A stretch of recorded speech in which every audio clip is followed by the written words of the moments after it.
Welcome. Today I have as my special guest renowned photographer and visual historian Bill Bernstein. Bill has had a storied career which began in the 1970s at New York City's Village Voice newspaper. While Bill and I share certain similarities in our background, it's only in recent years that I've had the pleasure to cross paths with him. Mostly surrounding 2018 Studio 54, the documentary by Altimeter Films, and Sirius XM Studio 54 Radio. Beyond the magic of Studio 54, Bill's photography and stories give us a true insight into the cross-section of what nightlife was like in New York in the late 70s. His images take us back to a time and place that no longer exists, yet he captures the moment of that emotion so clearly that those of us who were there can feel it again today, and those of us who weren't can hopefully see that moment in his photographs. Today we're celebrating the release of Bill's latest book entitled The Last Dance, which chronicles New York City's 1970s club culture and is available at billbernsteinfineart.com. Bill, welcome to the Heartbeat of the Dance Floor. It's a pleasure to have you with me today. Thanks, Marsha. Nice to be here. Good to see you. Likewise. Stay warm up in New York there. We're trying. And happy holidays. When you're down in Hollywood, Florida, but well, you know, north and south, I've kind of become a snowbird this year, and I'm rather beginning to like it. So good. That's great. I would like to invite you, please, to start off, and I gave a very brief encapsulated description of your background, but I'd love for you, in your own words, to tell us a little bit about yourself, how you got here today, how you got to, the place where, in our mission as the Heartbeat of the Dance Floor, we like to chronicle various heartbeats and what makes up those heartbeats. And rather than being a person who is a creator, you are a person who is a chronicler. And you have recorded and witnessed those exact expressions of those heartbeats. And so please tell us a little bit about your journey and how you came here today to us. Sure. Well, let's see. I started off basically at the Village Voice in New York City in the mid 70s as a photographer. And I was interested, I've always been interested in cultures, different what I call tribes.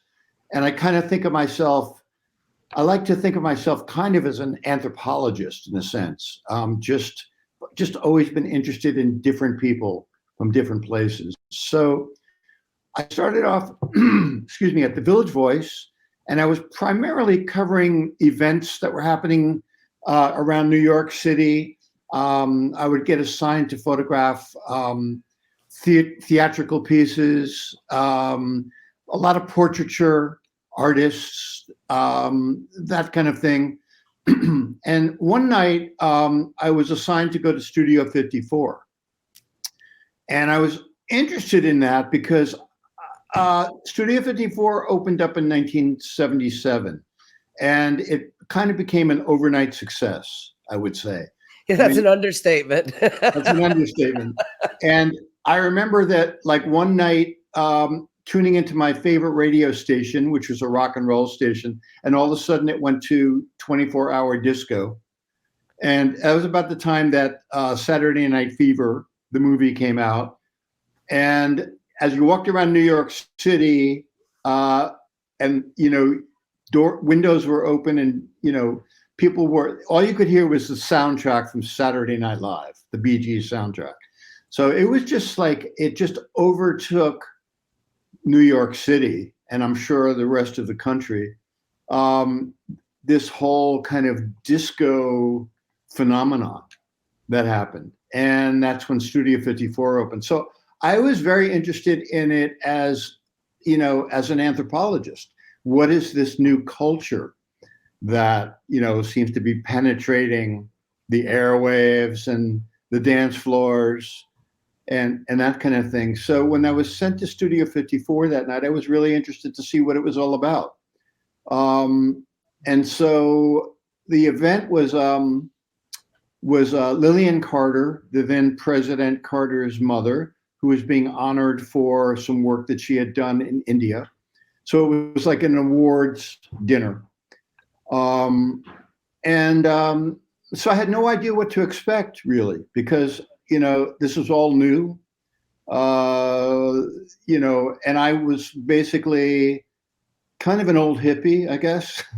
I kind of came from the whole Woodstock thing. Sure. I think a lot of people don't realize that the private party that you're describing, there was a lot of that went on prior to the doors being opened to the general public. So 99% of the people who read about 54 in the papers, et cetera, this was like a whole different side. So you were immediately brought in to this amazing environment. Exactly. It was, and I, like I said, I didn't really know what to expect. And so there were tables and there were people in tuxedos and, it was like a real event. It was a fashion show. And all of this I sort of documented for the assignment that I did for the Village Voice. But when it was over, I decided that, hey, I'm actually in Studio 54 and I have my camera. And who knows when I'll ever be able to get allowed into this place again. And so I bought 10 rolls of film from a photographer who was leaving. And I basically hung out in the balcony in the shadows for like an hour while they put the tables away and they cleaned up and they got ready for the regular crowd. I guess, I don't remember what time, it was probably around 11 o'clock or so. They started letting the regular crowd in. And so I just basically hung out and just wanted to see what it was like. And that's when that's when it all really hit me that this is, as a young photographer, this is a culture, this is a scene that I want to explore, and I want with my camera, and I want to see what this is all about. And what I was really struck by was the diversity of the crowd. And, there was the LGBTQ crowd, which wasn't even called that then at this point. No, it wasn't. This is the post-Stonewall, pre-AIDS bubble of time. So there was just a kind of an openness in sexuality, openness, a freedom of expression. There was. It was also post hippies in Woodstock.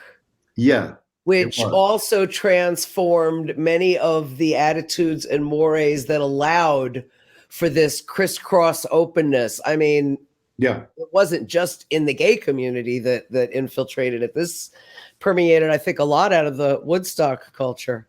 Yeah, exactly. No, that's very true. I mean, the Woodstock culture that I was part of, I was a very young man at that point, but, it was primarily white middle-class kids, who were anti-war, who were anti-materialism, who were anti the system, whatever that is.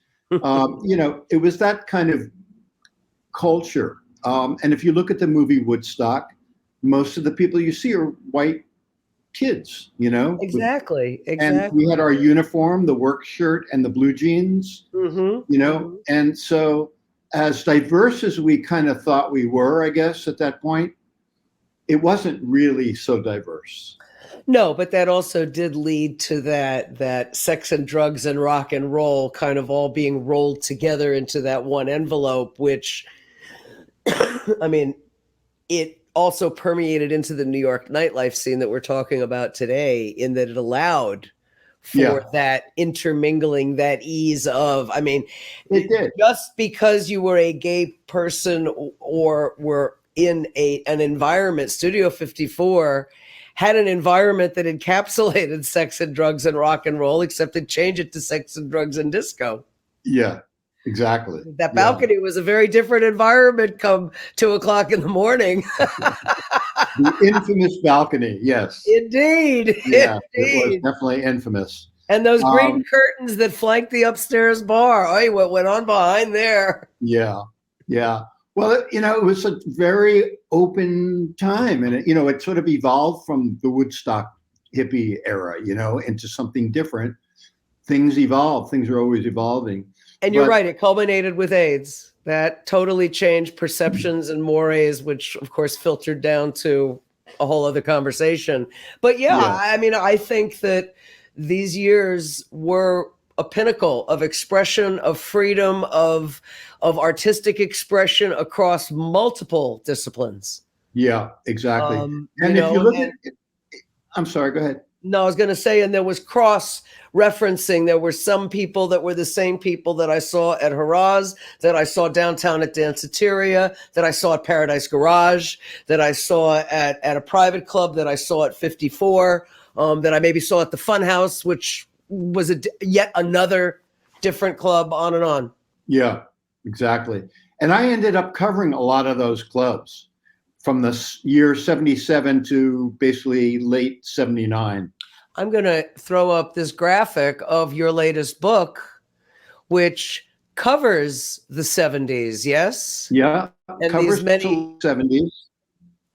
Covers the late 70s. That picture was taken at Xenon, which was sort of like the alternative to Studio 54. It had a lot. It was going for the same audience, I guess. No place ever reached the status of Studio 54. Studio 54 was unique. It was, but I think Xenon reached the status of, if you couldn't get into 54, you went down the road to Xenon. Exactly. And you could probably get into Xenon. And, Xenon had its own vibe, which was kind of cool. And it was an old theater like Studio 54. So it had, what are those things called? Those metal things where you hang lights on in a theater? You know this. Well, it's a fly rail system. It's a rigging system. Yeah, where pipes is where you hang all kinds of things on, scenery, anything that moves in and out, up and down, has to be connected to something. And back in those days, it was pre-automation, so you literally had human beings pulling ropes. Yeah, so you saw that too at Xenon and Studio 54. You saw the ropes, and you saw a guy standing there getting ready to pull it. Michael Overington, do you remember him from who was the manager of 54 back in the day? Yeah. He started as a fly rail guy. I think I have a picture of him standing at the I think that I've seen the photograph, and I was going to ask if you were the one who took it. But yes, indeed, that is a photo of him pulling ropes. And then years later, I worked side by side with his brother Martin at the Palladium. Okay. We were both on the lighting crew. I'm going to allude back and ask you to jump back to your original part of the discussion while I throw up a photo that I thought was very interesting when I heard this story. And it is this photograph of this couple. Yeah.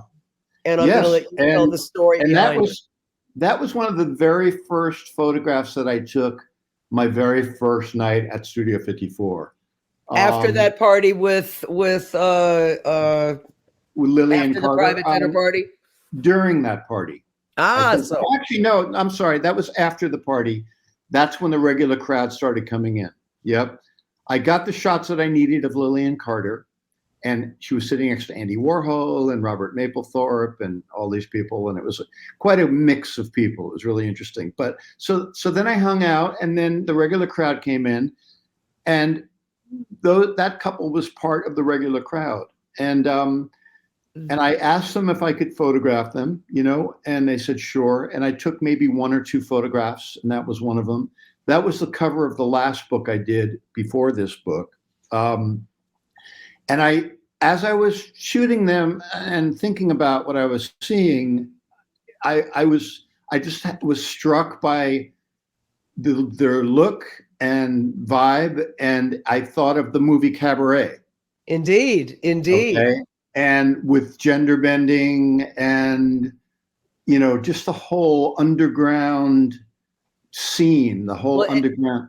And you can tell from that photograph, they were playing a role. They weren't standing there smiling as though they were themselves in costume. They were the actors. That was one of the things that I did find 54. And kudos to Mark Benecke and Rebel for picking the right mixture of people, because of all the people that would show up dressed however wackadoo, and boy, it did run the gamut. There were people who were inside were really characters, and they acted and they played their part, and they were the persona of who they were pretending to be that night. That was a big part of that whole scene, I think. And that's something that I was really drawn to. I was really drawn to that you could be whoever you wanted to be at those clubs. And, you know, that couple, they ended up going back a lot to Studio 54. They were kind of regulars, and they would dress up in different costumes. One night they were like, you know, on a safari. And so they were in safari gear, and I think they set up a tent in the middle of the dance floor. You know, and that was all, you know, Rebel was fine with that, you know. Well, of course. It was yet party. another item that was going to get mentioned in Page 6 the next day. Yeah, exactly. I mean, it was a fantasy, you know, place for people.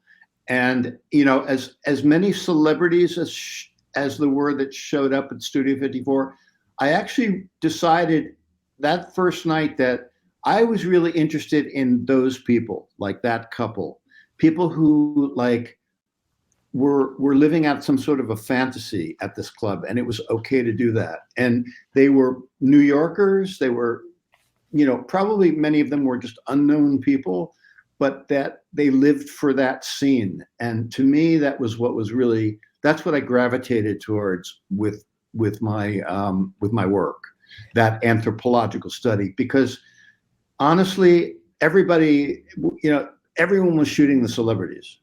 And, you know, that was the big draw for most photographers. And to me, it was like, okay, well, they're doing that.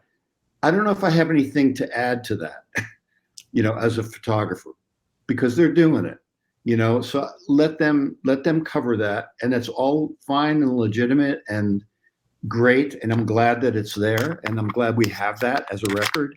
But I just wanted to focus more on those people who lived this life. And to me, in many ways, those were people that the celebrities came to be with. Indeed, indeed. And you know? and you captured a still life of what was, in my opinion, part of the magic that was there, part of what I'll call a heartbeat. Yep. Came from the people that populated the place. At 54, that I believe that heartbeat came as much from the venue itself, the operators, the vision that the owners had, the artists that embodied the night with their music and the lighting effects. But it also just as much came from the dance floor and the people that were there. And there were always a handful of notables that you recognized as X, Y, and Z artist or athlete or actor or whatever. But 80% of the dance floor were the regular folks that are exactly what you were saying. They were the story. They were the personalities, and they were each living out and acting out their own fantasies. Some of them Rollerina was always Rollerina. Anytime you saw Rollerina at the disco, she was Rollerina. Yeah. But if you saw Rollerina as a regular Wall Street daytime person, you'd never know that was Rollerina. Yeah. It was you an know, alter ego. Yes, but that personality was the embodiment of I believe that of what was the group of 54. There were people who just went there to dance. There were a lot of times you could see people just every day, no costuming, no acting, no falderall. They just came out to dance. Yeah. And had a wonderful time, and mixed and mingled with the celebrities and mixed and mingled with the people that were the quote actors and part of the ambiance and flavor. And we were all one on the dance floor. We had one common cause. Yeah. And I think it's that element that was so unique to that time period, that there was a fantasy element to the discos, to the nightclubs. There was go to a place and become something that you want to be. And and then you go to your regular job during the day. We Whether had the you're, luxury of anonymity because nobody had cell phones, TikTok, that's true. Facebook. If it wasn't a guy like you who had a camera who was deliberately taking pictures, there were none that existed. Yeah, that's true. That is true. Nobody Yeah, had ever heard of a selfie at that point. right. Exactly. You Yeah, know, which is why I think we had the privilege of feeling total abandonment. yeah, Even in a publicly accessible place like 54 or Xenon, you had total abandonment within the confines of that venue. If you wanted more, then there were private clubs that afforded that. And speaking of some of the other clubs, we talked about views and you spoke briefly about balcony. I believe this view was from the balcony at 54.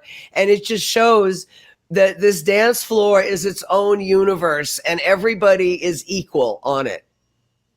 That's true.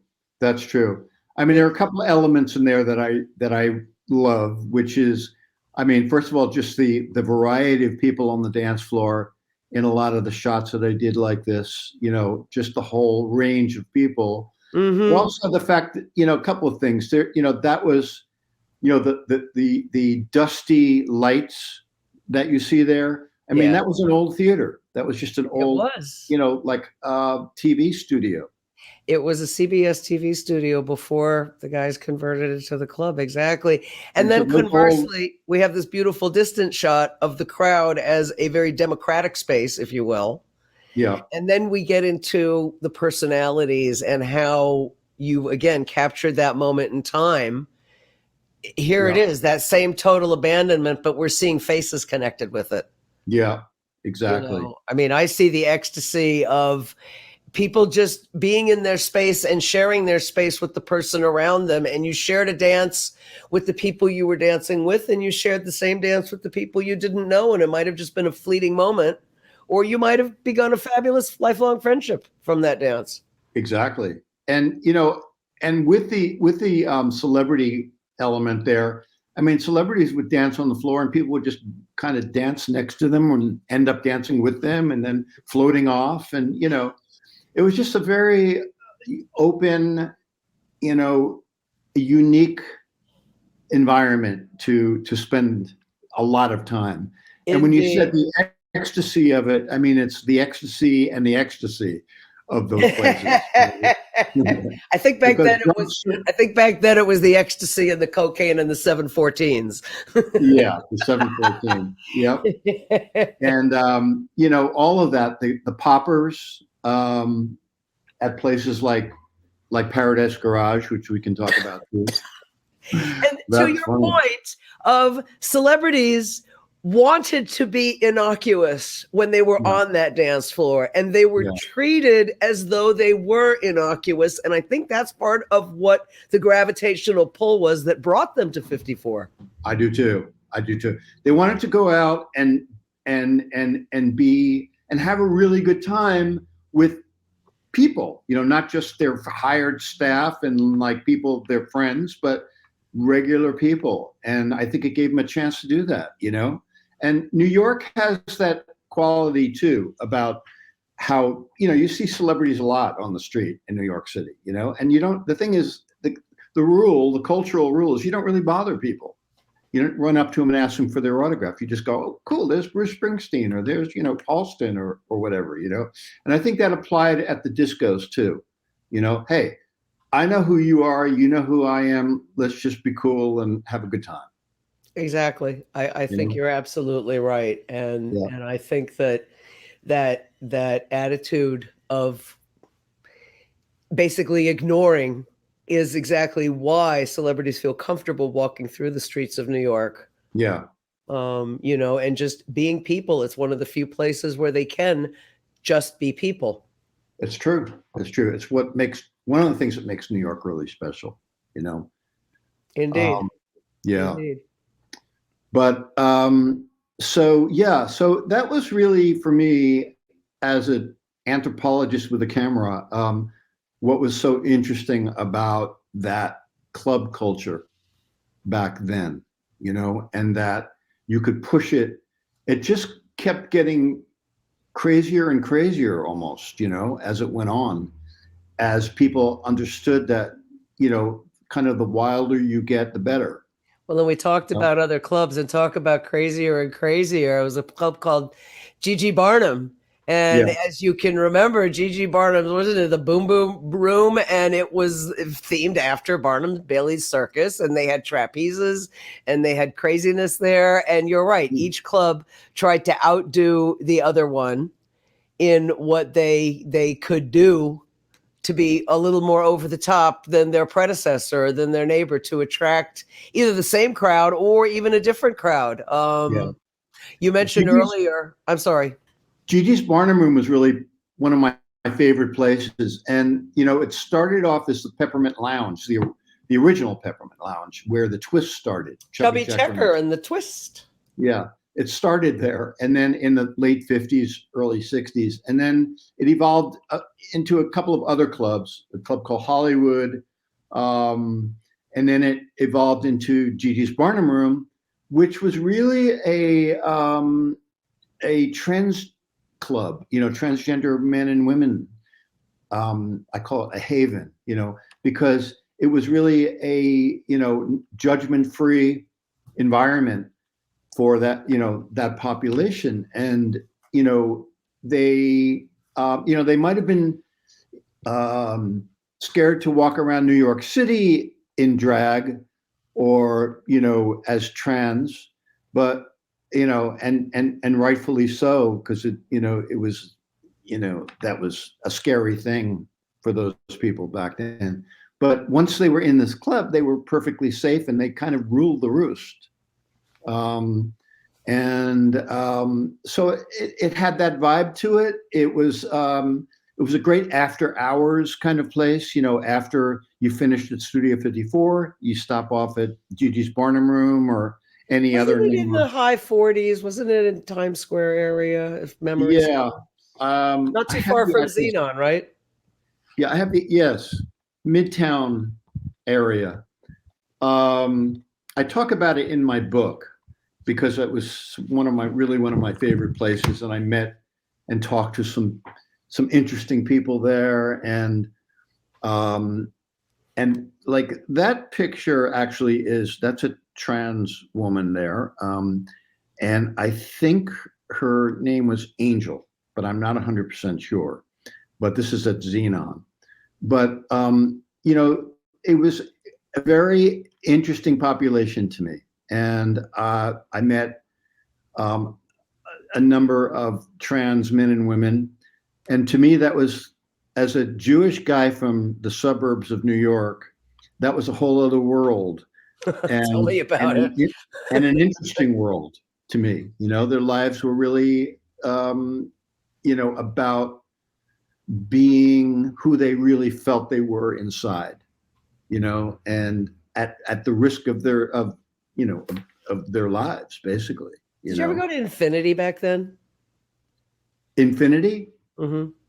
I don't think it was until the 80s, but I'm not. You may well be right. I never went to Infinity. You may very well be right, but they also drew a lot of the transgender crowd, and I did see a lot of overlap between the Barnum crowd and that. And there was the Gilded Grape also. Sorry? There was the Gilded Grape. Yes. Yeah, that was another club that was, a large trans population. Indeed, indeed. Well, and as you've noted, there was a lot of anything goes. I noted you had a lot. You had it in some of the excerpts I saw from the book that you've documented Haraz, and that was yet another place about 6 blocks north of 54, 8 blocks north of 54, and it attracted more of the disco rock and roll crossover. I remember Divine used to do shows there. There were a lot of rock groups that would perform, but then again, there was Wayne Scott, who was a DJ at Haraz, was hired by Steve to play 54 when he opened the club, because he heard him at Haraz, and he played for a while at both venues. So there was a lot of that cross population going on. Yeah. Absolutely. Yeah, Haraz, I think of as mostly, like almost rock and new wave. More so, admittedly, more so. Yeah. And I photographed Klaus Nomi there one night, who was great. Like Sure. his operatic voice and his great look. A lot of people remember him. I think David Bowie was on Saturday Night Live with Klaus Nomi in the background as one of his background singers. Yes, Um, yes. but there was a lot of theater in this culture, in this club culture from the late 70s. There's a lot of theatrical elements to it, Agreed. And there was some cross population of rock music that filtered into the disco world and the disco medium. Yeah. Not a lot of it, granted. Yeah. But Definitely. there were certain tunes that did find success in both audiences. Absolutely. I mean, even at Paradise Garage, Larry Levan, was like legendary God DJ. He would play rock songs. This is a very famous picture of yours. I see it everywhere. And Larry was just a dear, dear friend to me, a brother. This was just such an iconic picture of him mixing at the garage. Yeah. But what a unique and what a special place the garage was. Here's the dance floor at the club. And, again, it's a totally democratic environment. Although for a private club, and it was only open 2 nights a week, they had one night that catered more to a gay audience and another night that catered more to a straight audience. But if you were a member, you were considered a member. You were a member of the club. If you chose to go both nights that weekend, that was certainly your prerogative. Totally. It was a very mixed crowd. Very mixed, very mixed. And you were there for one reason. You were there to have a great time dancing to some awesome, awesome music. And yes, it lent itself to a more R&B flavor. There wasn't any such thing called hip hop. It was the immediate precursor to what we now know as house music. But the fact was, you went there to dance, and it was a private club, and it was open until the sun was well high in the sky. So you could do all your discoing at the clubs. And after the bars closed, you'd go down to the garage or other private venues or Barnum, as you mentioned, and you would finish your morning dancing there for another 4 or 5 hours. Yeah. And you'd be there for Saturday Mass with Larry Levan. We'd be going to church. When the tempo would break, it was around 5:36 in the morning, and he'd cut tempo, and we'd be going to church. Yeah, exactly. And there was, they didn't have a liquor license. That's why they could do it. Same thing with Flamingo. Same thing with 12 West. And in the 80s, the Saint. And they were huge private clubs, and they did not have a liquor license, so they did not have to conform to the liquor laws of the city, as opposed to an after hours club, of course the names of them are escaping me right now, but they had to adhere to different things. And actually, when 54 was first opened, it operated on catering licenses, hence special events. So a lot of those dinner parties, a lot of those events that occurred before the disco doors opened enabled the disco doors to open and sell liquor because of that catering permit. Yeah. They talk about that a lot in Matt Turnauer's movie, Studio 54, the documentary, how every day they would go and get a liquor license for Exactly. Actually have the liquor license. Yeah. It's very funny. But that was the reality of the day. And it wasn't about circumventing the law. It was about using the laws as they existed for your purpose. And as a private club, to open a private club, no one required you to sell liquor. And if you didn't sell liquor, you didn't need a liquor license. So you avoided all of those rules and regulations that surrounded the SLA, the State Liquor Authority. And, places like Paradise Garage, you didn't really need liquor. I mean, people brought their own whatever they needed, you know, or whatever other libations they chose to consume in whatever manner they chose to consume them. exactly. So there was always this like aroma of popper, you know, which has its own very unique smell. Poppers, which give you a real rush, which you Yes, need at 5 in the morning when you've been dancing for the last, you know, 4 or 5 hours. indeed, Um, indeed. and you know, there was marijuana, and there was cocaine, and there was, you know, there was pretty much everything going on there, very, you know, discreetly, but yeah, it was certainly there. And you're right, you went with your posse to places like Paradise Garage, and you basically went to dance. You know, that's really what you did. It wasn't really that theatrical as Studio 54 was.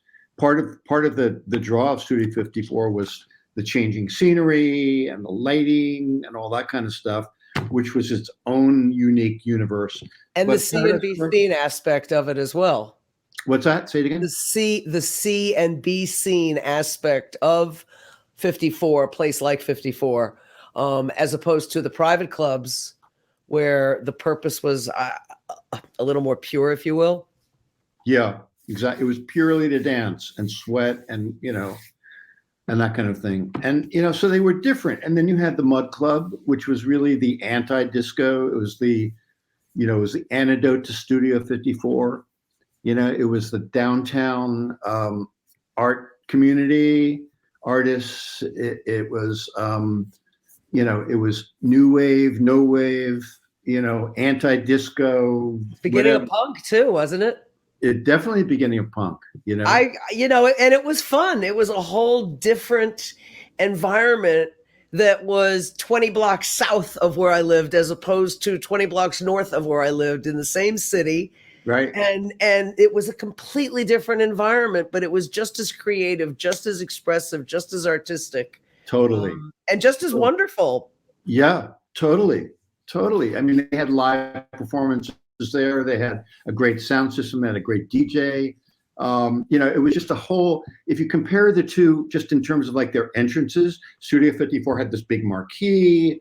It was on this, you know, Midtown street. It was, you know, it was clean and, you know, really polished looking, with the line outside. Whereas Mud Club was like way downtown in this really deserted area on this, there's always like some truck parked nearby. It was like an old warehouse area that was dark. And, you know, there was no sign. There was you know. no Soho then either, as the way people know it today. Yeah, exactly. And, you know, it was a whole different, completely different vibe, you know. But yet, like you say, it was just as terrific, you know, in a lot of different ways, you know, just as great.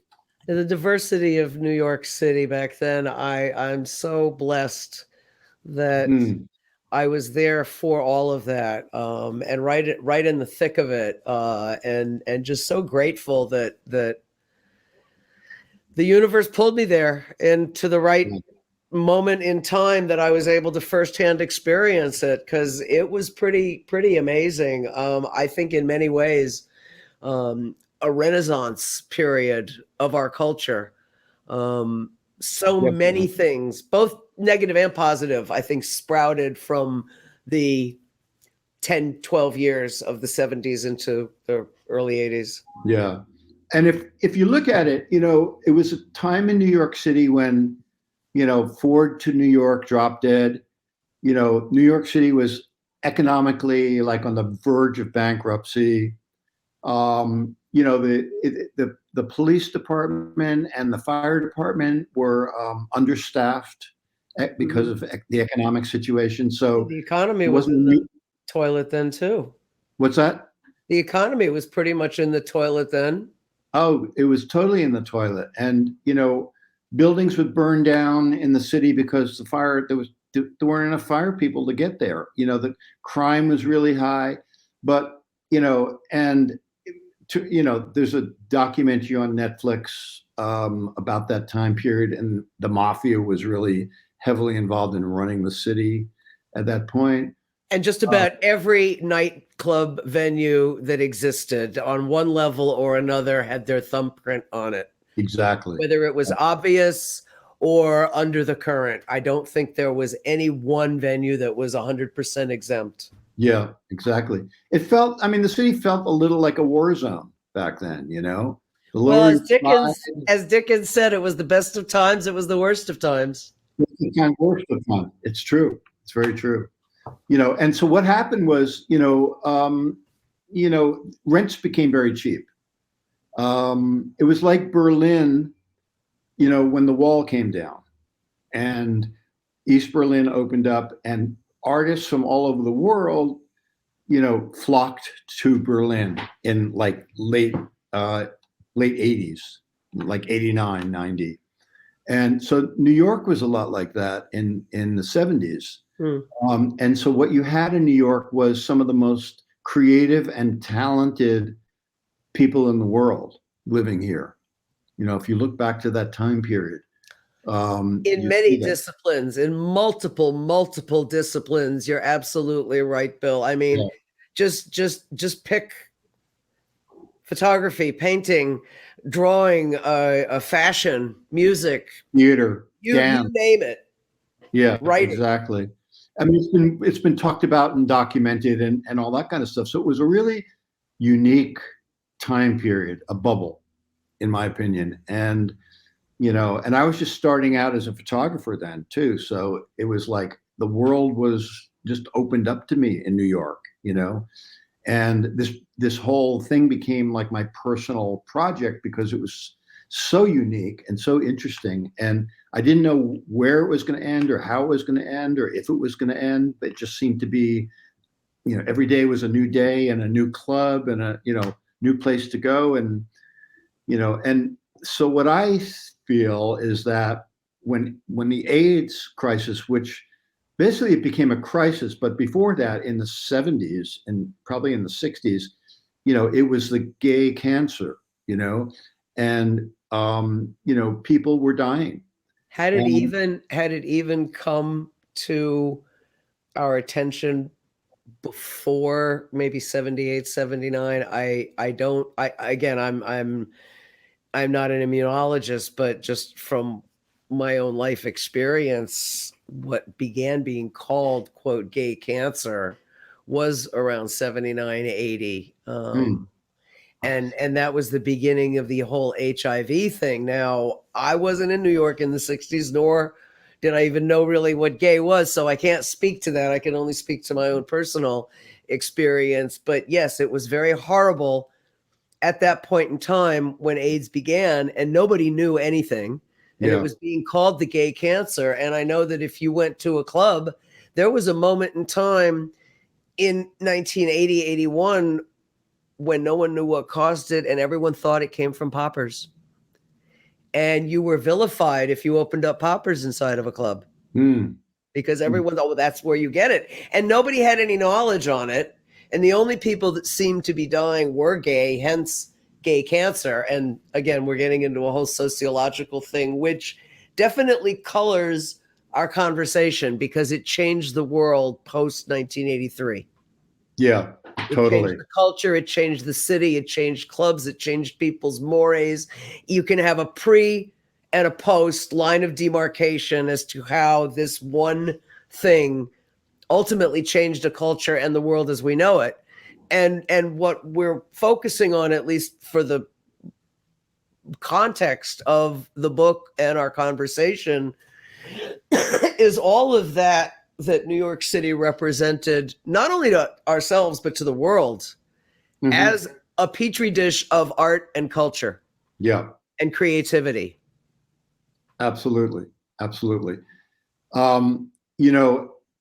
Well, like you say about poppers and just being totally clueless about how AIDS was spread. I mean, you didn't know, for example, if you went to a club and you were dancing with somebody and they were sweating, if you got some sweat on you, if you could, then get AIDS. Exactly. Or if they were talking and a little bit of the saliva got into your eye or whatever, or, if you touch somebody, or there was so much unknown. And even about, before then, I remember friends who had a cut, and they had a cut on their arm in September. And in November, the cut was still there. And in January, the cut was still there. And nobody knew why the cut wasn't healing. And it wasn't until a year later that there was something that they were calling gay cancer, and people were actually dying, and people were getting immune deficiency disorders. These were the beginnings of our immune system going kaput. And you're right. Nobody knew how, when, where, why. And when you finally found out through science what was going on, many of us looked back at who we were with, what we had done, and did we need to go get a test? And sometimes there wasn't, and at a certain point, there weren't even any tests that existed. You just prayed that if you didn't feel well that day, it was nothing. Yeah, exactly. Because you didn't know. That's why I call my book Last Dance. That's very appropriate. It's very appropriate, even though Donna Summer did steal the name from you. Sorry to say. She did. My lawyers are working on that in court. There you go. But it's a very appropriate name to the book, because you're really chronicling what was the end of an era in New York City culture, specifically in your book. But I think that New York City culture became pervasive in many cultures around the world. Yeah. And I also think that what I caught during that time period with my camera was the seeds of what we see today in today's club culture. The theatricality, the attention to sound quality, equipment, lighting, all of these elements, even the influence of, the trans population and the costuming and all of that, kind of theatricality, as well as other elements that you see at some of these festivals. Yes. In today's club culture, which is a big part of it. I mean, yes, today it's weird, fireworks and great lighting, and it's weird because we had our culture in a venue, and the kids of today have festivals, so it's almost like a traveling culture. It is. These places are set up for 2-3 nights, and it's like 24 hours. Tell me about hours, it. I have some very dear friends who do the ultra festivals in worldwide, Florida, and that's a huge part. Well, in Florida, but it's a worldwide thing. They have them all over. And Live Nation and et cetera, and these are huge festivals that take place. I mean, when they have the one in Florida, there's anywhere from maybe 6 to 9 stages. And in front of the main stage, there can be as many as 10, 12,000 people there for the one stage. And then there's 7 or 8 other stages around the huge park, which is Bayfront Park, which is where they hold this. It's really quite something. And you do see from the Laszlo Fair, I'm just here in jeans and a t-shirt to have fun, to people that are done up in costume and falderall, and they bring their props with them and their disco toys and lights. And where did all that come from? That all came from what we did as kids. It was not there before. Agreed. I don't remember it ever being in our culture before that time. I mean, I wasn't around during Prohibition and all that kind of stuff, or in the 1800s. But I think that the concept of going out and partying like that was pretty much evolved from places like the Ice Palace in Fire Island, transformed to New York City, and then New York City just grew it. And the private clubs like the Garage, or at that time Flamingo and 12 West. Yeah. And then Steve and Ian kind of put it on the map front and center for everybody else in the world with 54. The club culture today is, you've got places like House of Yes in Brooklyn. I don't know if you're familiar with that. No, sorry, I'm not. Okay. It's a big venue that has a lot of theatricality to it. They have people climbing ropes and doing acrobatics and heavy costuming and really trying to recapture that vibe of Studio 54. Mm-hmm. You know, and you've got other clubs in the Brooklyn area, especially. You've got a place called Good Room. You've got a place called $3 Bill.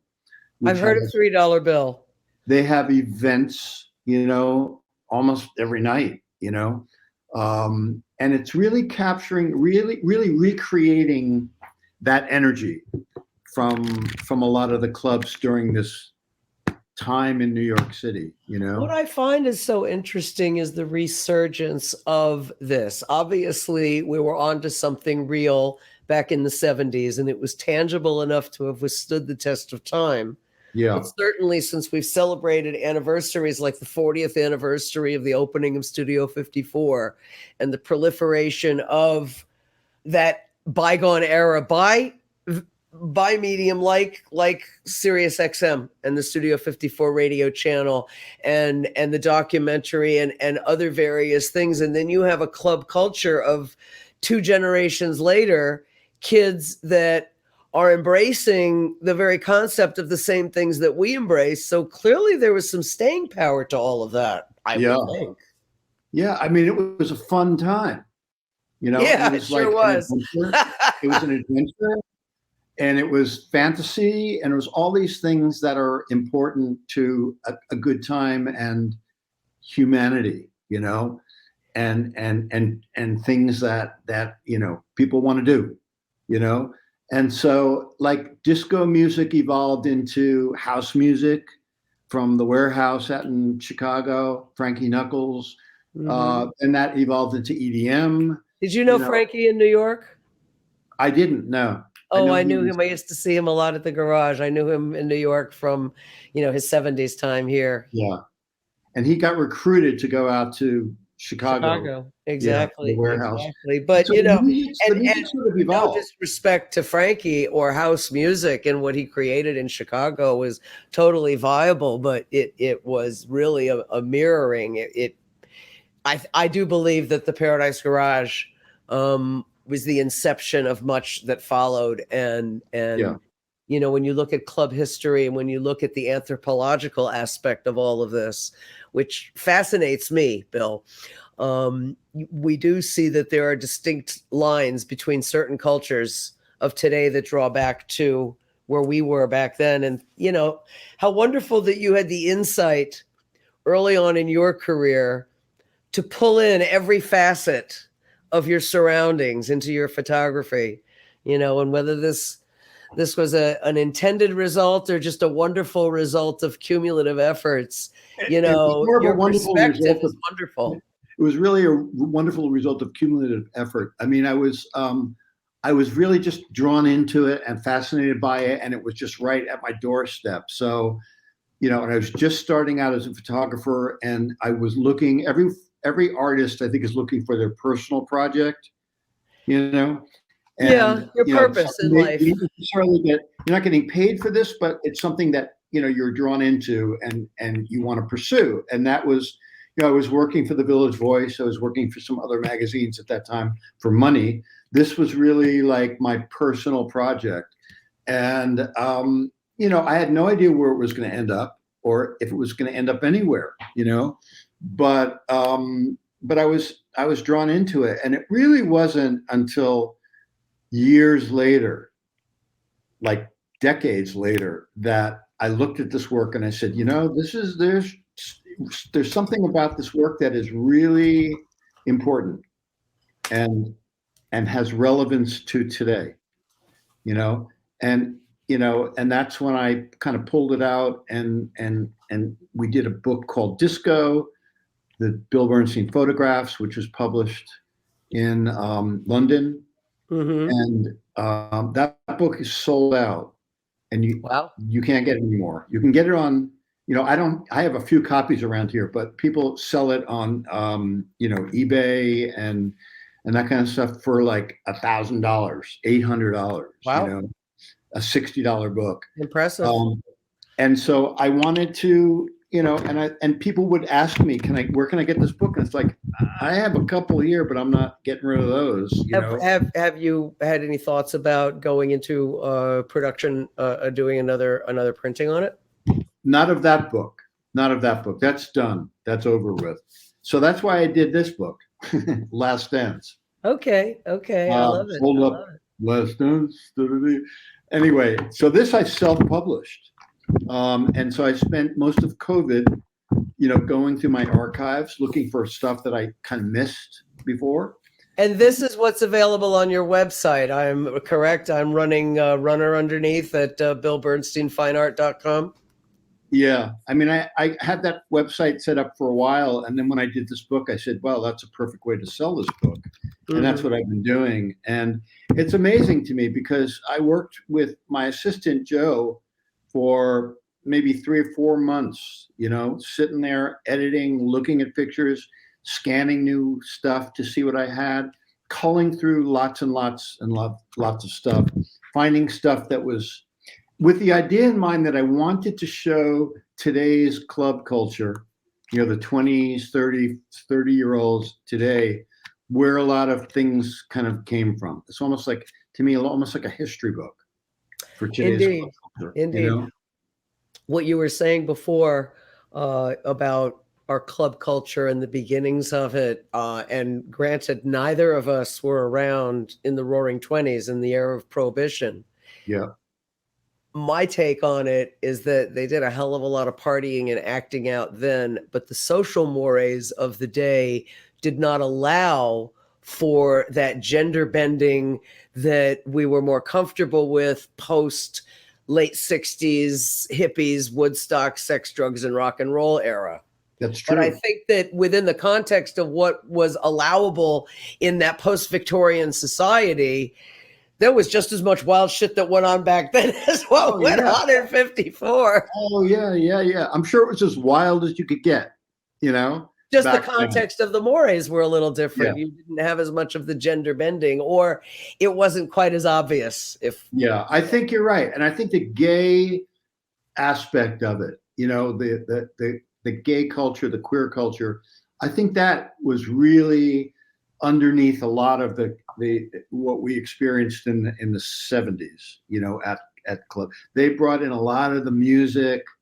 Agreed. A lot of the attitude, a lot of it was there. And I think that was a direct result of Stonewall and people finally saying, okay, we've had enough. We're expressing ourselves now and we're going to do it. And coupled with some really talented artists, some really fine production, some really great sounds.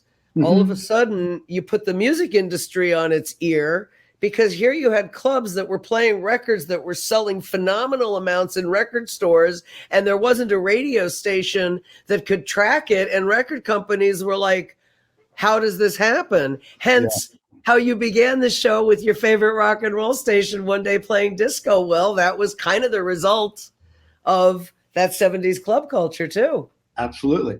WKTU.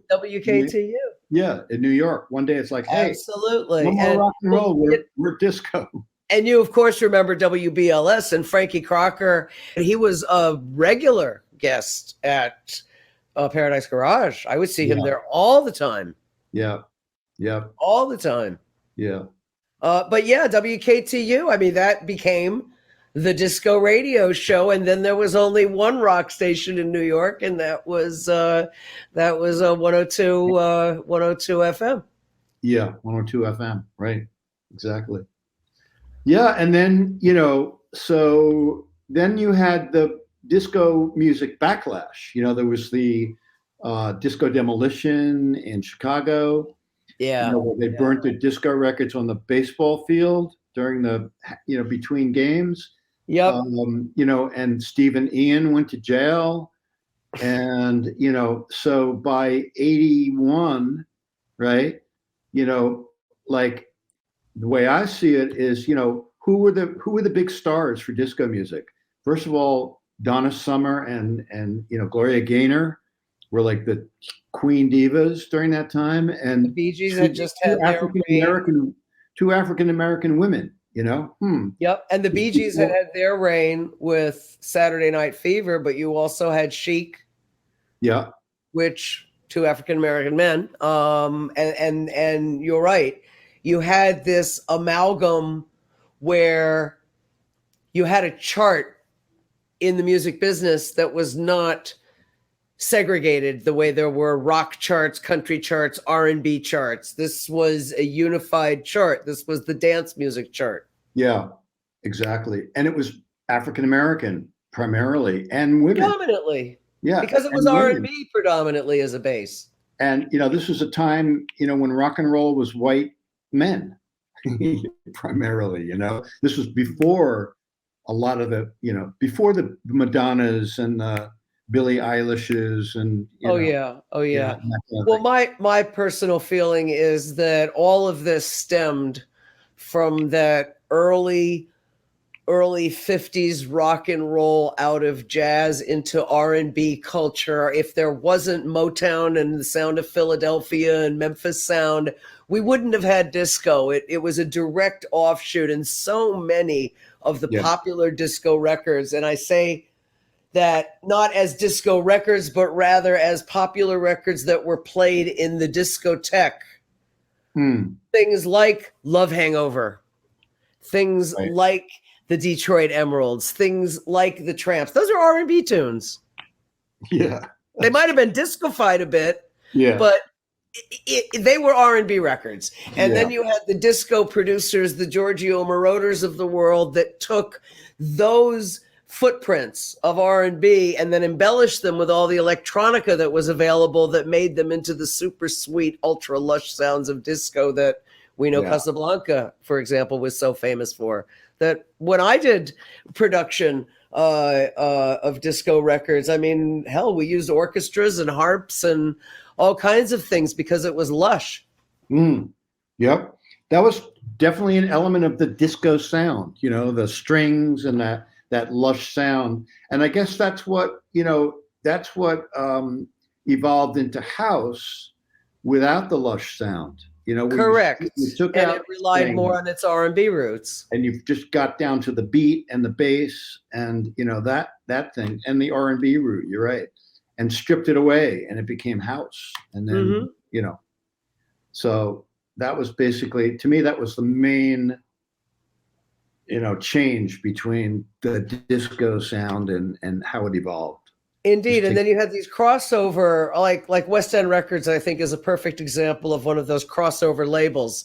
You had the Tawny Gardner tune, Heartbeat, an iconic disco song, also an iconic house record, a hit record, any which way you look at it.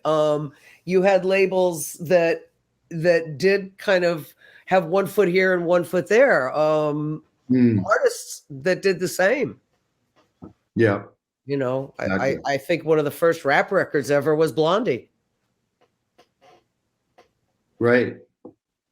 Way back when. What was that song? Rapture. Rapture.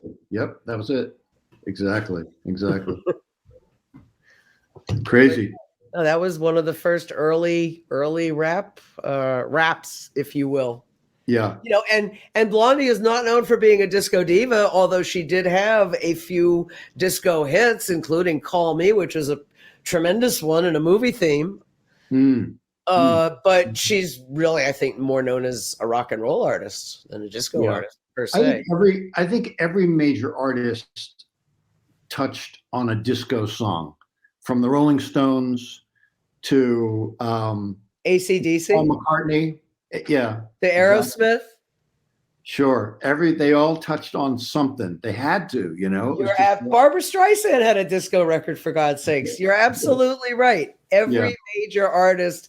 In fact, I'm sorry, there are a few 12 inches that I really wish I had held on to from back in the day. And one of them was my John Travolta 12 inch of a record that kind of did nothing, but it was cool. And another one was my Ethel Merman disco record. I forget which record she had, but she had a disco hit. I missed that one somehow. Oh yeah. Wow. Ethel Merman. Yeah. There was even an Ethel Merman disco record. Okay. Everyone got on the bandwagon of disco after Saturday Night Fever in '79. I mean, Yeah. everyone was on the bandwagon of it. And that's kind of what happened to disco, that where it sort of became so overly sold out. I mean, they were selling like, cat food with it just about. I mean, it was just, it just played itself out in a lot of ways. People just like it sold out. I think so. And honestly, I don't like the categorization per se, because anything that makes you get up off of your seat and wiggle your butt and dance is dance music. Yeah. You can call it what you want, but if it gets you up off your feet and it makes you wiggle your butt, it's dance music. So, to then categorize it into dance music, I don't know. I don't know. Maybe I'm a little more demographic about what it is that makes us move. Or maybe I'll just dance to anything. I don't know. Whatever. Give it a beat and you're up on the dance floor. Give it a beat. Yeah. Indeed. I do feel that the label of disco is valid for what it is you're talking about. But in the context of this conversation, I think we're talking about so much more when we're talking about a heartbeat. We're talking about a heartbeat of a club, a heartbeat of a culture, and how that heartbeat can be expressed in different medium, in different ways, in different cross cultures, where you have R&B intersecting with rock and roll, intersecting with what was then to become house or rap. When you had clubs and venues and places we went that have now become festivals that are created, which are events we go to. Yeah, exactly. They're all about, like you say, getting up and dancing or feeling good, or, taking your consciousness to another place, whether it's, with or without drugs, it's part of the human experience. It's a place to go to change your consciousness somehow.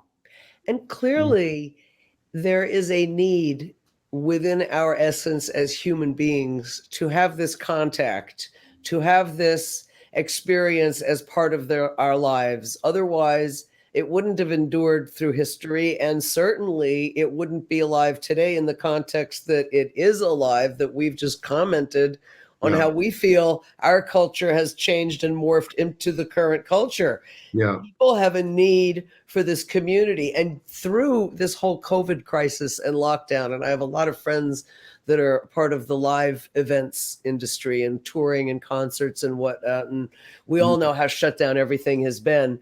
There is an inherent need not only for the performers to perform and express their art, but for the audiences to be there and hear it and participate in it and experience their art. And that is way, way different than doing it on Zoom. And no matter how much fun the Zoom parties are, and let me tell you, I had a few that were lifelines for me throughout the pandemic. But the fact of the matter is, I couldn't wait to get back to personal, three-dimensional contact. Sure. It's important. It's a need that we have as humans, people that I knew couldn't wait to get out to, a club again, to a live club with, people and music. And, I mean, the COVID thing in some ways was on a really a smaller scale, I think. Maybe it wasn't, but was a lot like, the beginning of the AIDS crisis. I mean, when COVID first came into our consciousness, I mean, we didn't know, how do you get this thing? I mean, we had no idea of like how it was transmitted, what it felt like. What was it, You're 100% right. There are many, many parallels, and you are absolutely 100% right. And unfortunately, some of us did experience that, and we have a point of reference, and so many didn't and have none. And I think that's where a lot of the fear and misinformation and misconceptions come from, which is also something that we experienced. Yeah. Exactly. There's a lot of similarities. Of course, I think, having lived through both, that the AIDS crisis was a lot more deadly and devastating for some reason. I mean, I know a lot of Science. died with COVID, but Science, because there was no science and there was a refusal to look, in my humble opinion, if when the first people started getting sick, they had initiated science to find out why, instead of pointing fingers and saying it's a gay disease, we don't have to worry about it, we would have been 2 years ahead of 1,000 people dying, even if it's just 1,000 people dying. But when it was just a gay disease, nobody worried about it. Well, guess what? Then it became spread through IV drug use. So it became a drug addicts and a gay disease. And then it became spread through guys who would bring it home to their wives unknowingly because they had sex with a hooker who was an IV drug user, on and on and on. And all of a sudden, it became prevalent in the straight community. And now it was everybody's problem. It wasn't a gay disease. And that is when the sciences began. And very sadly, if we had begun the science instead of pointing fingers at other people that weren't us, and letting them worry about it, I think we would have mitigated a lot. That said, I think what we learned through that, we did take to heed in the COVID crisis, in that we had the science as a reference point. So we were halfway there, and we jumped on it because we had been here before. We knew if we didn't jump on it immediately, it could and would get out of hand. That's true. So we learned some lessons from that whole AIDS experience. Hopefully, I think I'd like to think that we did, and we're progressing as more of an enlightened society. Yeah, it's interesting how there's another similarity, parallel. When the AIDS the first article that I remember was like in, I think, 80 or 81 in the New York Times about HIV and AIDS. You're right. The president then was Reagan, and Reagan didn't want to talk about it for the first 2 years. That is correct. He totally, minimalized it. And swept it under the rug. And do you remember the 60 Minutes special that was done also, I believe, in 81, 88? It was right around that same time. Yeah. When it didn't have a name. And it was all swept under the rug. And very sadly, one of my friends was interviewed for that story. And it was shortly thereafter that he died, when there was no terminology called AIDS. Wow. This was the mysterious gay cancer. Yeah. But also, if you think about COVID, it was kind of marginalized or minimalized by the Trump administration. Oh, yeah, you think? Don't worry about it. It's like, we got it under control. It's, it's a bad cold. Don't worry about it. Well, thankfully, whatever lessons we did learn from the 80s, we didn't take the don't worry about it to heed. And there were enough people that did say, no, we're worrying about it. So that by the time we had a new administration giving new directives, the trials for the vaccines were almost completed. Mm-hmm. And we were on our way to conquering the disease, even if we hadn't quite yet conquered the logistics of the social mechanism, if you will. Right. Exactly. We're still working on that. Oh my God. I think that's a never-ending struggle, my friend. Yeah, exactly. Well, I hope that we've been able as a society to move forward and at the same time look back and appreciate the lessons we've learned and see how some of the joy transcends age groups, transcends demographics, transcends eras. And when you see laughter and joy in people's faces, it could be a cross section of any group of people at any point in time in history. Yeah. And you've captured so much of that emotion in your work, Bill, and you've shared that work with us. And I certainly Hope that you continue to share stories as you continue on next projects. We encourage everybody to go to Bill's website and to buy his book. Here's his information again on social media. Yeah. It's really, this book is a labor of love for me. I don't know if any of your listeners out there have done a self-published book or not, but it's really not about the money. It's really about trying to say something, tell a story, show people something that you feel is important. And so that's really what this book is for me. I think it's important. I think it's a great way to kind of see where a lot of things started and just how just the culture of people, in a specific time period and what that looked like and how it's relevant to today.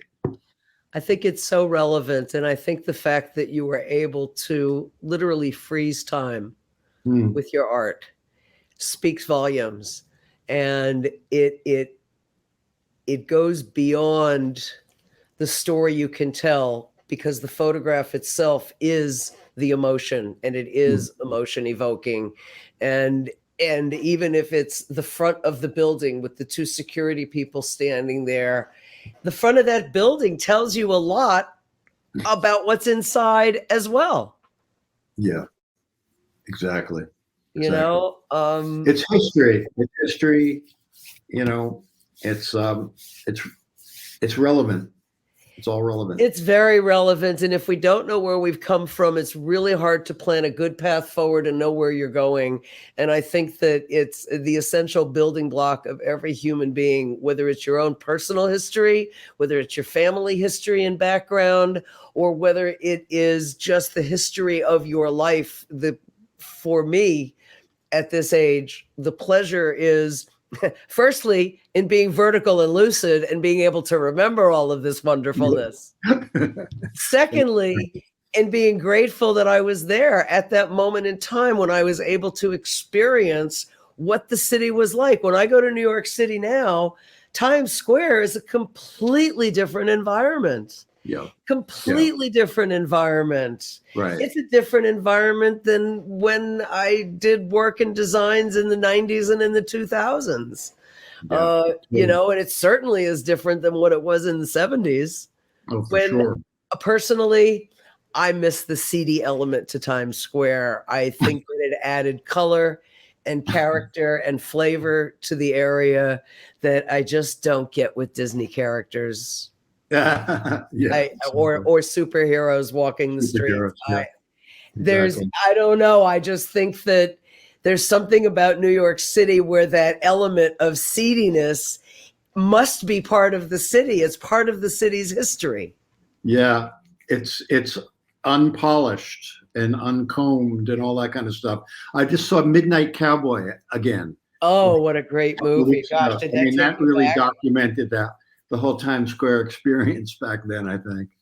Yeah, and I mean, and that is a very valid part of New York and New York history. And I personally would rather see a monument to the righteous past that's a restoration of what was than knocking it down and putting up something new and kind of whitewashing it like it was never there. That is a part of why Hell's Kitchen is called Hell's Kitchen. There's a neighborhood that still bears the name, but anything that made it Hell's Kitchen from the 40s, 50s, and 60s, I don't think that's there anymore. That's true. Kind of like Little Italy. Right. There's parts to Little Italy that go way, way, way, way, way, way, way back. And when you uncover some of those things, there really are buildings that had speakeasies. How cool is it? And I'm sure you've been to clubs where at one point in time it was a speakeasy. At one point in time you went into an after hours bar and you thought, well, gosh, in the 40s, that's knock, knock, knock on the wall. Look, see, okay, you can come in. I mean, we were all there. That was our New York City in the 70s. I don't know if that still exists in New York. Yeah, it does. There are still some places like that in New York where you go into an antique store and you press a button and a door opens up and you walk into the bar. I mean, they're kind of more like novelty kind of places today than they are real, kind of speakeasy sort of places. But yeah, you're right. I mean, that's a great part of what New York is or was, Indeed, really. and neighborhoods that like I said, Soho, places, the Lower East Side, Yeah, yeah, were not, the Lower West Side, the West Village, where the piers were, the meatpacking district. oh I think yeah. there's one butcher in the meatpacking district now, amid all of the designer stores and fancy hotels. Probably just one, But that was a if that. plethora Yeah, of not only butchers and meat packers, but a plethora of clubs and nightlife. yeah, I can yeah, name within a 10-block radius probably a half a dozen easily. yeah, yeah, exactly. Things change. Oh, they do. And how lucky for us that we were there, and how lucky for all of us that you documented them. Thanks, Marsha. It was a pleasure being on your show and talking to you, remembering some of those things that we talked about. And I really enjoyed myself. Thank you, Bill. It was an absolute delight having you here. And the door is always open when you've got another project or Great. another bit of anthropological insight for us. I would love to have you back. Great. Thanks so much. Really appreciate it. My pleasure. All the best to you, Bill. Thank you. Thank Thanks. you. Great. Take care and be well. Bye-bye. Thank you. Bye-bye.